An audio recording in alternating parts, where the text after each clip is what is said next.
दोस्तों, कहानी की शुरुआत ऊंचे ऊंचे पहाड़ों पर बने एक चर्च के अंदर पादरियों की एक मीटिंग से होती है, जिसमें वो सभी इस बात से बहुत परेशान थे कि दुनिया में कहीं एक ऐसा आदमी है जिसकी वजह से धरती के किसी एक लोकेशन पर झूठ का बहुत ज्यादा लोड पड़ रहा है, और अगर जल्दी ही इस इंसान को ढूंढकर उसे सच के रास्ते पर नहीं लाया गया तो ये अकेला आदमी पूरी दुनिया के घूरे लगा देगा। मतलब धरती का बैलेंस बिगड़ने से यहाँ पर एक बहुत बड़ी तबाही आ सकती है। जिसके बाद वो सभी गंजे उस आदमी को ढूंढने के काम पर लग जाते हैं, जो कहीं और नहीं बल्कि उनसे कुछ ही दूर फ्रांस के लोलापुर शहर में होता है। इस आदमी का नाम है जॉनी जोरदार, और इसे बात बात पर झूठ बोलने की बहुत गंदी आदत है। जैसे कि बाथरूम में नहाते हुए जब इसे किसी का फोन आ जाता है तो वो ये नहीं कहता कि मैं अभी नहा रहा हूँ, बल्कि वो कहता है कि मैं अभी मुट्ठी मार रहा हूँ, इसलिए बात नहीं कर सकता। और कभी तो किसी को टालने के लिए वो कह देता है कि आज मैं बुर्ज खलीफा पर मियाँ खलीफा से मिलने जा रहा हूँ, तो कभी कहता है कि मैं अपने दोस्त की फटी हुई गेंद सिलने जा रहा हूँ, इसलिए बात नहीं कर सकता। वहीं जब उसके माँ बाप उसे घर आने को कहते हैं तो कभी वो टायर पंचर का बहाना बना देता है, तो कभी कह देता है कि मुझे खूनी दस्त लग गए हैं। इस भड़वे को झूठ बोलने की इतनी गंदी आदत लग गई है कि वो ऑफिस पहुंचने के बाद भी अपने बॉस से कहता है कि मैं अभी रास्ते में ही हूँ और मुझे थोड़ा टाइम और लग जाएगा। दरअसल जॉनी जोरदार एक शिप रिनोवेशन कंपनी के मार्केटिंग डिपार्टमेंट में काम करता था, जहाँ उसके बॉस के साथ साथ उसके कॉलीग भी उसकी झूठ बोलने की इस आदत से परेशान हो चुके थे।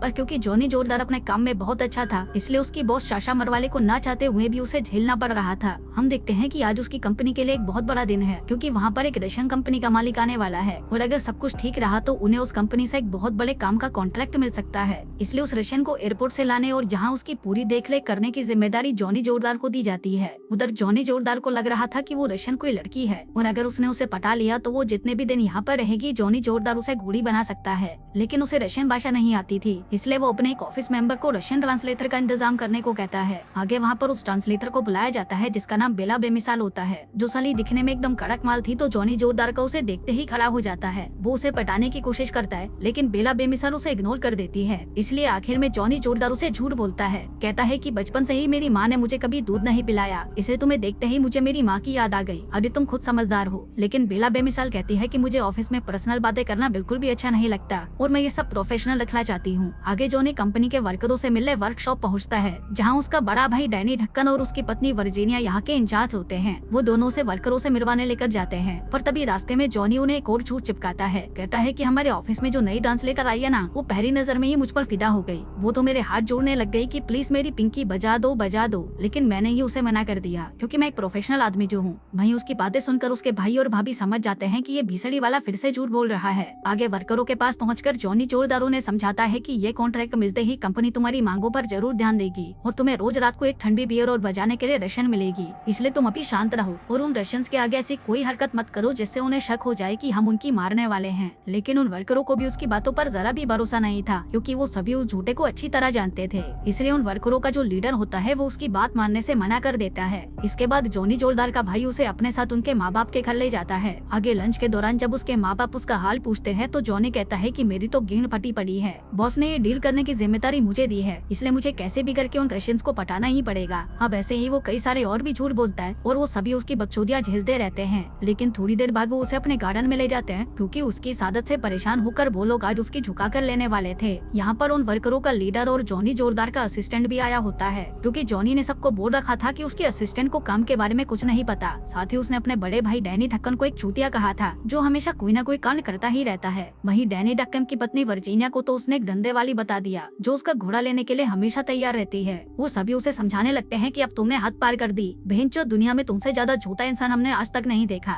इसे तुम ये झूठ बोलना बंद कर दो, कहीं ऐसा ना हो कि अपनी इस आदत की वजह से तुम किसी बड़ी मुसीबत में फंस जाओ। लेकिन जॉनी जोरदार तो ये मानने को तैयार ही नहीं था कि वो झूठ बोलता है। उल्टा वो ही उन लोगों को झूठा कहकर गुस्से में वहाँ से चला जाता है। फिर उसी रात वो एक बार में किसी अनजान लड़की के बाल बैठकर उसके सामने लंबी लंबी फेंक रहा होता है, पर तभी उन पादरियों में से एक उसे पहचान जाता है कि ये भड़वा तो वही है। जिसके बाद वो अपनी आंखें बंद करके मन ही मन कुछ मंत्र पढ़ने लगता है। तभी सीन यहाँ से शिफ्ट होता है और हम जॉनी जोरदार को देखते हैं जो भी सोकर उठा है। तभी वो देखता है कि उसके घर में पानी भरा हुआ है। वो बाहर आता है तो वहाँ पर एक प्लम्बर को देखता है जो उसके बाथरूम की लीकेज ठीक करने आया था। वहीं जॉनी जोरदार कुछ समझ पाता तभी उसके बॉस का फोन आ जाता है, जो उसे बताती है कि आज तुम्हें उन रशियंस को एयरपोर्ट से लेने जाना है। अब वो जल्दी जल्दी तैयार होकर ऑफिस जाने के लिए बाहर निकलता है, पर तभी वो देखता है कि उसके कार के चारों टायर पंचर हो रखे हैं। इसलिए वो एक मोटरसाइकिल लेकर अपने ऑफिस की ओर चल देता है। दूसरी तरफ उसका भाई डैनी ढक्कन भी ऑफिस जाने के लिए तैयार हो रहा था कि तभी अचानक उसके बाथरूम में से पानी आना बंद हो जाता है। वो नल को चेक करने लगता है, पर तभी वो नल उखड़कर उसके हाथ में आ जाता है और वो नीचे गिर जाता है।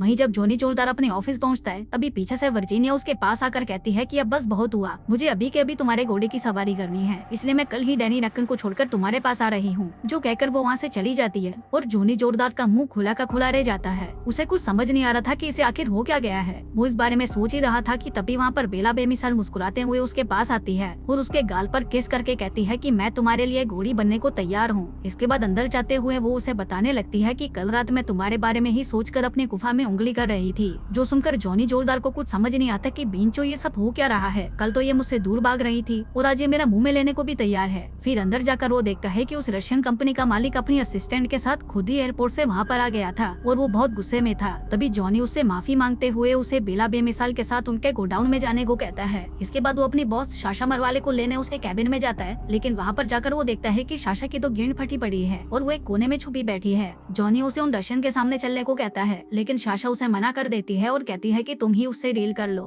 अब जॉनी जोरदार अपने बॉस की ऐसी बातें सुनकर काफी हैरान होता है, लेकिन फिर भी वह उसे किसी तरह अपने साथ बाहर ले आता है क्योंकि वो बॉस है और उसके बिना ये डील नहीं हो सकती। जिसके बाद वो बाइक से ही शाशा को गोडाउन की तरफ ले जाने लगता है, लेकिन तभी रास्ते में वो देखता है कि उसका असिस्टेंट उस रशियन को लेकर गोडाउन जा रहा था, लेकिन गाड़ी चलाते हुए उसे बार बार नींद आ रही थी। तभी जॉनी जोरदार उसे गालियां सुनाता है, जिसके बाद वो लोग किसी तरह गोडाउन तक पहुंच जाते हैं। जिसके बाद वो लोग उस रशियन बॉस को एक यॉट दिखाने ले जाते हैं, लेकिन जब वो यूनियन लीडर से उस यॉट के बारे में कुछ पूछने लगता है तब वो लीडर कहता है कि मुझे इन चीजों के बारे में कुछ नहीं पता। रशियन बॉस को ये चीज बिल्कुल अच्छी नहीं लगती कि वर्करों के लीडर को अपने ही काम का कुछ पता नहीं है, इसलिए वो गुस्से में अपने होटल की तरफ जाने लगता है। वहीं ये सब देखकर जॉनी जोरदार शाशा मरवाले पर भड़क जाता है। कहता है कि बहन के दिन ही तेरे को हो क्या गया है? कल रात तेरे पति ने तुझे पीटा था क्या? आज तूने जितनी बदसूजियां करनी थी कर ली, पर कल तुझे उस रशियन बड़वे को खुद ही हैंडल करना होगा। लेकिन शाशा मरवाले की तो इतनी ज्यादा फटी हुई थी कि वह रोते हुए कहती है कि मुझसे नहीं होगा और वहाँ से भाग जाती है। वहीं जॉनी जोरदार भी गुस्से में वहाँ से चला जाता है। वो रास्ते में चिल्लाने लगता है कि ये सब हो क्या रहा है। इतने में ही सामने से उसका बड़ा भाई डैनी ढक्कन उसके पास आता है और उसे बताता है कि रास्ते में ये पेड़ अचानक मेरी कार पर गिर गया। थोड़ी देर पहले मैं बाथरूम में फिसल गया और मेरी कार की टंकी फुल होने के बावजूद भी रास्ते में मेरी कार का फ्यूल खत्म हो गया। अब उसकी बातें सुनकर जॉनी पहले तो हैरान था, पर तभी अचानक वो उस पर हंसने लगता है।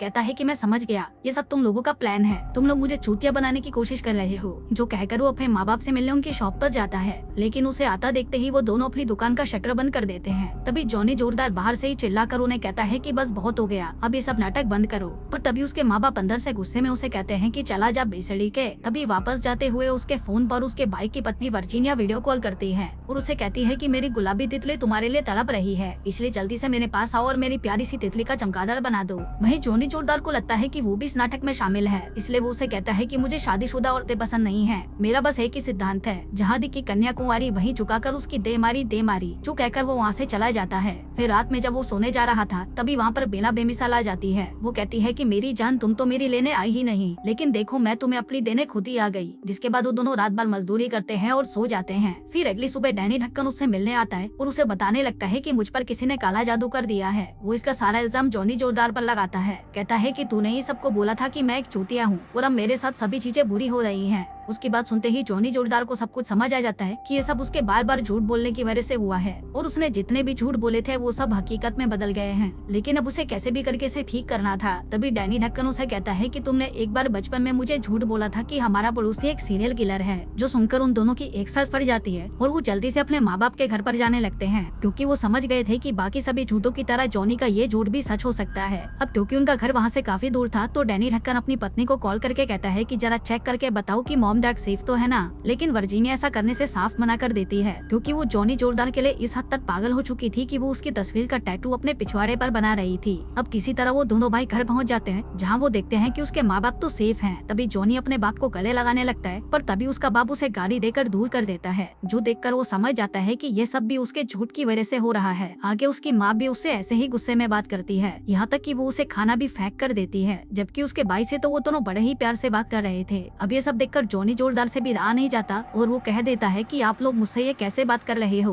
पर उसके ऐसा करते ही उसका बाप तुरंत उसे पीटने के लिए खड़ा हो जाता है और तभी उसकी माँ चिल्लाकर उसे कहती है कि चुपचाप अपने कमरे में जाकर पड़े रहो। जिसके बाद जॉनी अपने कमरे में आ जाता है और अपने कमरे की हालत देखकर उसे बहुत दुख होता है, क्योंकि उसके माँ बाप ने उसके कमरे को स्टोर रूम बना दिया था। तभी उसका भाई वहाँ पर आकर कहता है कि तुम तो बहुत बड़े वाले निकले, तुम्हें किसी से ये बोलने की क्या जरूरत थी कि तुम्हारे माँ बाप तुमसे प्यार नहीं करते। जॉनी जोरदार मुँह लटका कर बैठ जाता है और कहता है कि शायद वो काला जादू मुझ पर भी किया गया गया है। डैनी ढक्कन कहता है कि इसे ठीक करने का कोई ना कोई रास्ता तो जरूर होगा। अब वो दोनों बातें कर ही रहे थे कि तभी दरवाजे पर कोई नॉक करता है और दरवाजा खोलने पर वो देखते हैं कि ये उनका वही पड़ोसी पॉल है। पॉल को देखकर उन दोनों की फट जाती है और तभी पॉल भी उन दोनों पर हमला कर देता है। दोनों भाई किसी तरह उससे बचकर भागने की कोशिश करते हैं, लेकिन पॉल ने पहले ही पूरे घर को अंदर से लॉक कर दिया था। तभी जॉनी डैनी ढक्कन को पीछे करके खुद ही पॉल से लड़ने लगता है, क्योंकि डैनी ढक्कन का टाइम अभी इतना बुरा चल रहा था कि हर उड़ता तीर उसी की गिन में आकर लग रहा था। उधर जॉनी किसी तरह से पॉल को गिराकर बेहोश कर देता है, लेकिन तभी वो डैनी ढक्कन की तरफ देखता है जिसके सीने में एक छोटी सी कुल्हाड़ी घुसी हुई थी जो कि उसी ने फेंकी थी। फिर थोड़ी देर बाद पुलिस वहाँ पर आकर पॉल को अपने साथ ले जाती है और डैनी ढक्कन को हॉस्पिटल ले जाया जाता है। जॉनी जोरदार भी उसके साथ जाने लगता है, पर तभी उसके माँ बाप कहते हैं कि दूर हो जाओ हमारे बेटे से और जिंदगी में कभी भी हमें अपनी शक्ल भी मत दिखाना। जो कहकर वो डैनी ढक्कन को हॉस्पिटल ले जाते हैं और जॉनी निराश होकर वही खड़ा रह जाता है।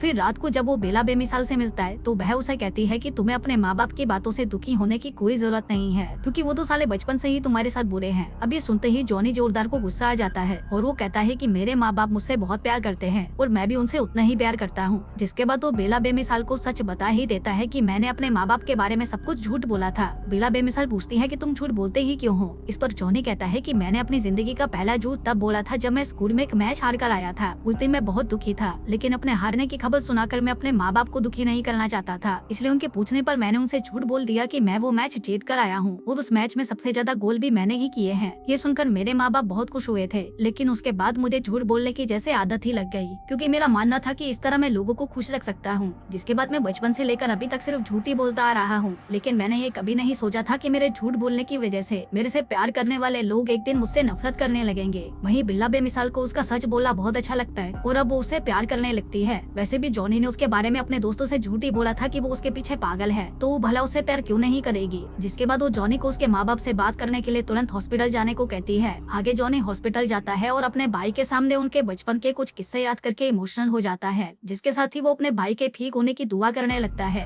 पर तभी वो देखता है कि उसके माँ बाप भी खिड़की से उसे देख रहे थे। वो बाहर आकर उनसे कहता है कि ये सब मेरी वजह से हुआ है, लेकिन तभी उसके माँ बाप कहते हैं कि तुम इस तरह खुद को दोष मत दो, हम सब एक परिवार है और इस मुसीबत का सामना हम मिलकर करेंगे। जॉनी उनकी ये बातें सुनकर हैरान रह जाता है, उसे अपने कानों पर यकीन नहीं हो रहा था। वो उनसे पूछता है कि क्या आप अभी भी मुझसे प्यार करते हो, जिस पर उसकी माँ कहती है कि ये कैसा सवाल है, हम तो तुम्हें बचपन से प्यार करते आए हैं। अब जॉनी जोरदार को समझ आ जाता है कि थोड़ी देर पहले उसने जो बेला बेमिसाल के सामने अपना झूठ कबूल किया था, ये सब उसी की वजह से हुआ है। जिसके बाद वो फिर से अंदर जाकर अपने भाई से कहता है कि बचपन में मैंने तुमसे झूठ बोला था कि हमारा पड़ोसी पॉल एक सीरियल किलर है। जॉनी को लगता है कि शायद इससे उसका भाई ठीक हो जाएगा, लेकिन जब उसे ऐसा कुछ भी होता हुआ दिखाई नहीं देता तो वह रोने लगता है। लेकिन तभी एक नर्स अंदर आकर उससे पूछती है कि तुम कमरे में अकेले बैठकर क्या कर रहे हो। तभी जॉनी अपने आसपास देखता है कि वहाँ पर कोई भी नहीं होता। ये देखकर जॉनी बहुत खुश होता है और तुरंत डैनी ढक्कन को फोन करके उसे मिलने के लिए बुलाता है। जॉनी उससे उसका हालचाल पूछता है, जिस पर डैनी कहता है कि कल से मेरे साथ कुछ भी गलत नहीं हुआ है। अब जॉनी उसे भी बता देता है कि अगर मैं अपने झूठ को कबूल कर लेता हूँ तो मेरे साथ सब कुछ ठीक हो जाता है। लेकिन उसने तो अपनी जिंदगी में पता नहीं कितने झूठ बोले थे, जिनमें से बहुत सारे तो उसे याद भी नहीं थे। इसके बाद वो अपने ऑफिस जाता है, जहाँ उसकी बॉस भी पहले की तरह खड़ूस हो चुकी थी। वो जॉनी को बताती है कि वो रशियन हमारी डील ठुकरा कर वापस चला गया, जिससे जॉनी को भी बहुत दुख होता है। तभी उसे दुखी देखकर बेला बेमिसाल उसे दिलासा देने लगती है और उसके करीब आकर उसे चूसने की कोशिश करती है, लेकिन जॉनी उसे वहीं पर रोक देता है। जिसके बाद वो डैनी के कैबिन में आकर उसके सामने कबूल करता है कि मैंने बेला बेमिसाल के बारे में झूठ बोला था कि वो मेरे पीछे पागल है, असल में तो वो मेरी शक्ल तक नहीं देखना चाहती थी। जिसके साथ ही वो ये भी कबूल कर लेता है कि वर्जीनिया भी मेरे से नफरत करती है, ताकि उसके भाई और वर्जीनिया के बीच में सब कुछ ठीक हो जाए। जिसके बाद वो बेला बेमिसाल के पास वापस आता है, लेकिन अब वो पहले की तरह ही उसे इग्नोर करने लगती है। वो कहती है कि मेरा काम अब पूरा हो चुका है, इसलिए मैं जा रही हूँ। जिसके बाद वो वहाँ से चली जाती है। वहीं जॉनी जोरदार भी उदास होकर अपने माँ बाप के घर आ जाता है और खुशी खुशी उनके साथ लंच करने लगता है, जिस दौरान उनका पड़ोसी पॉल भी वहाँ पर आकर उनके साथ खूब मजाक मस्ती करता है। जॉनी जोरदार ने आज कोई भी झूठ नहीं बोला था, इसलिए उसके माँ बाप भी बहुत खुश थे। वहीं जॉनी को भी अपने माँ बाप को खुश देखकर बहुत अच्छा लग रहा था। आगे जॉनी जोरदार अपने काम से ब्रेक लेने का फैसला करता है और इस दौरान उसे जो भी याद आता है वह उससे अपनी झूठ की माफी मांगता रहता है। अब ऐसे करते करते 6 महीने बीत जाते हैं और फिर एक दिन वो बेला बेमिसाल का पता लगाकर उसे मिलने जाता है। बेला बेमिसाल एक जगह पर कुछ रशियन टूरिस्ट को घुमाने का काम कर रही थी, पर तभी जॉनी वहाँ पर आ जाता है और सभी के सामने उसे कहता है कि तुमसे सिर्फ 2 महीने की मुलाकात के बाद अब तक 6 महीने बीत गए, लेकिन मैं तुम्हें बुला नहीं पाया। जिसके बाद बेला बेमिसाल कहती है कि मुझे भी बार बार तुम्हारे ख्याल आ रहे थे और तुम्हें आज दोबारा देखकर मुझे बहुत अच्छा लगा। जो कहकर वो उसे डेट पर चलने के लिए पूछती है और इस तरह से उन दोनों की लव स्टोरी की एक नई शुरुआत हो जाती है। तो दोस्तों आज आज की कहानी से हमने क्या सीखा? झूठ कितना भी स्मार्ट तरीके से बोला जाए, एक न एक दिन वो उल्टा बढ़ ही जाता है। भले ही इससे कोई टेम्परेरी फायदा हो सकता है, लेकिन झूठ हमेशा रिश्ते, भरोसे और खुद की इज्जत को नुकसान पहुंचाता है। और जब हर झूठ सच बनने लग जाए, तब समझ आता है कि असली सुकून सिर्फ सच्चाई में ही छुपा होता है। इसलिए जिंदगी में जितना हो सके सच बोलना और ईमानदार रहना ही सबसे अच्छा रास्ता है। धन्यवाद।